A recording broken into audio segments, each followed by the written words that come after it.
یہ کلام جو آپ اس وقت اسکرین پہ دیکھ رہے ہیں اور مدھم سی آواز میں آپ کو آواز بھی آ رہی ہوگی، آپ جانتے ہیں کہ اس کلام کا آخری مصرع کہاں سے عطا ہوا تھا، اس کے لکھنے والے کون ہیں، اور اس کے لکھنے کے ساتھ محبت کی ایک لازوال داستان موجود ہے۔ اس کے لکھنے والے شیخ سعدی شرازی رحمۃ اللہ علیہ ہیں۔ آپ نے اس کلام کے 3 مصرے بلغ اللا بکمالہ کشف الدجا بجمالہ حسنت جمیع خصالہ، ان تینوں لائنوں کو، ان 3 مصروں کو لکھ تو لیا، لیکن اس کے بعد آخری مصرع نہیں مل رہا تھا۔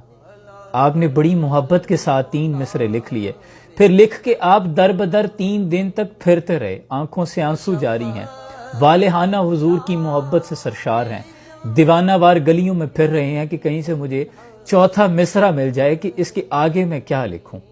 پھر کلام مقبول ہوا، مقدر جاگ گئے، حضور اکرم صلی اللہ علیہ وآلہ وسلم سرور کائنات پیغمبر مصطفیٰ کی زیارت نصیب ہوئی، خواب میں حضور تشریف لے آئے، آپ نے فرمایا کہ سعدی اس کے آگے لکھو صلو علیہ وآلہ۔ سبحان اللہ، اسے کہتے ہیں محبت، اور اسے کہتے ہیں مقبول ترین نعت پاک، مقبول کلام جسے حضور نے خود پسند فرمایا ہو۔